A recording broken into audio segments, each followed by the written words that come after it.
Barbara Barnett, a woman of profound passions and commitment, a pilgrim of deepening consciousness and wisdom, a learner of curiosity and openness, a pastor of warmth and gentle respect, a prophet of tenacious and honest challenge, an educator of openness and imaginative spirit, an organizer indispensable and encouraging, a team player who acts with integrity.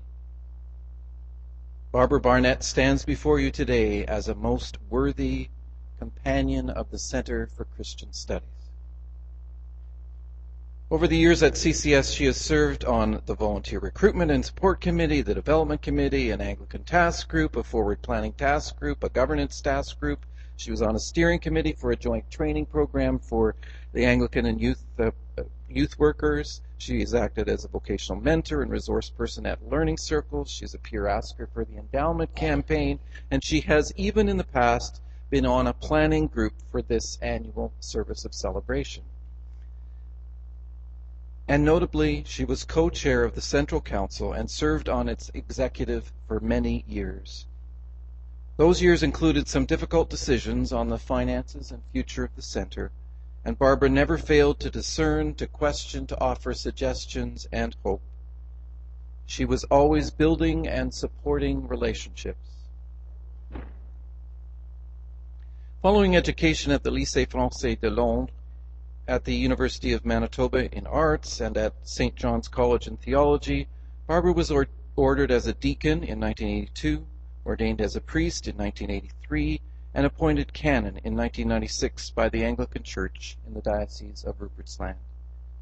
She holds certification in institutional ministry and in gerontology. These certificates were connected to her professional work as coordinator of spiritual care at Deer Lodge Center, where, during the stress and intensity of chronic and palliative care, she coordinated spiritual care for patients and residents, family and staff, supervised other chaplains and community volunteers, educated students in a variety of field placements and seminars, and coordinated worship and developed a proposal for an enlarged interfaith worship center.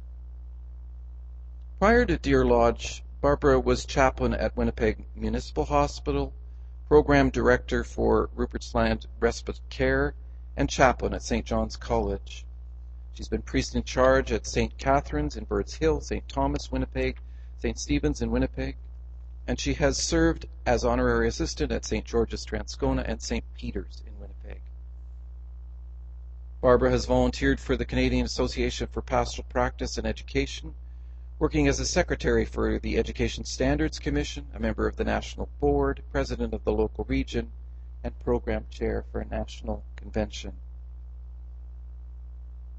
Theologically, Barbara faces questions about faith.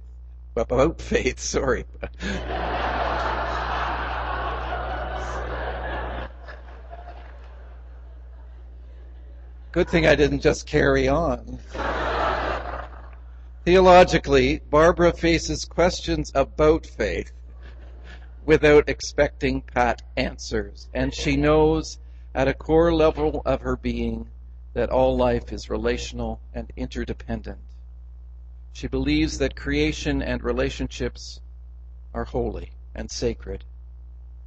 Spiritually, Barbara is nurtured through singing, through the arts, through land and its creatures, and through relationships, especially her grandchildren. And she has specialized labyrinth training. She's engaged in learning with Aboriginal elders.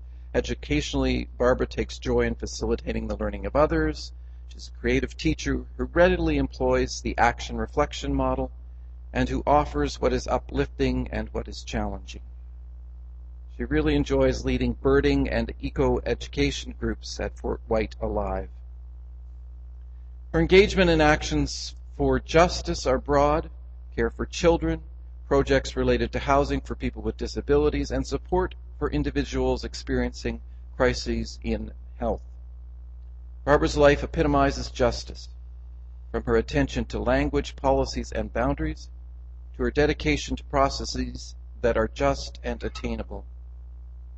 In confronting conflict, Barbara exercises tact and sensitivity, but doesn't back down if she believes that justice is being thwarted.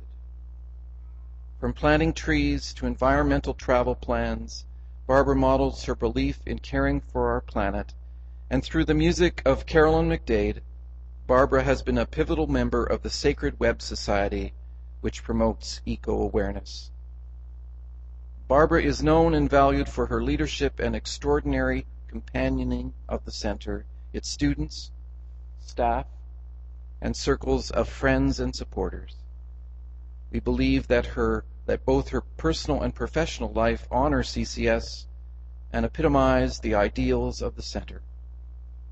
Her example encourages us to be part of the world, seeing it as it is and as it can be. Barbara Barnett, it is a delight to name you Companion of the Center for Christian Studies.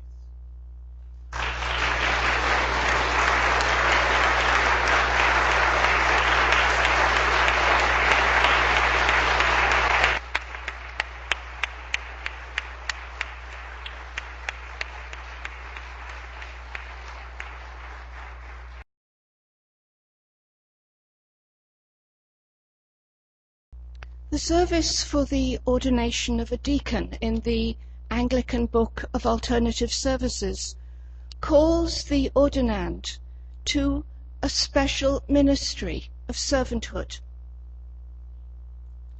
The bishop, in the address to the ordinand, describes the responsibilities of a deacon. The first time I heard them, certain words leapt out at me. You are to interpret to the church the needs, concerns, and hopes of the world. And at all times, your life and teaching are to show Christ's people that in serving the helpless, they are serving Christ himself. At services of celebration like this one, over the past number of years, I've been deeply moved by the open, creative, and passionate ways in which graduates express their calling and the depth to which their faith is embodied in their life and ministry, and this afternoon was no exception. As a mentor and as a resource person for learning circles, I've had the privilege of seeing the integrity and the honesty with which students and teachers engage in their learning. Once again, yesterday evening, I read the credos written by this year's graduates, and I was moved once again. I know those credos emerged from the deep inner work of each graduate, her theological reflection, as she has worked to discern the work of the Spirit in her life and in the world. It was a graduate of Anglican Women's Training College and a former director of field education at CCS who taught me those skills of theological reflection. Ruth Pogson became director of field education at St. John's College when I began my theological education. She was rigorous and gently insistent in requiring us to learn, to reflect, and to integrate. And it was at her ordination to the diaconate that I heard the address to a deacon for the first time. I was ordered to the diaconate at the beginning of my year of chaplaincy residency at Health Sciences Centre. James Strachan, my supervisor, invited, encouraged, challenged, goaded me to ground my theological reflection and my work in that responsibility to serve and to interpret the needs of the world as that I was in to the church. They were two significant formative influences that took root, deep root, in my being. This is the kind of theological education that matters. It's significant. It engages the whole person in the world in which we live. Centre for Christian Studies embodies for me the very best of what churches have to offer as they educate women and men for the church that is becoming rather than the church of the past. Today's graduates are the latest in a long succession of women and men who've embraced the heart of diakonia and who continue to interpret faithfully the needs, concerns and hopes of the world to a church who does not always want to either listen or to care. I am honoured to be named Companion of Centre for Christian Studies.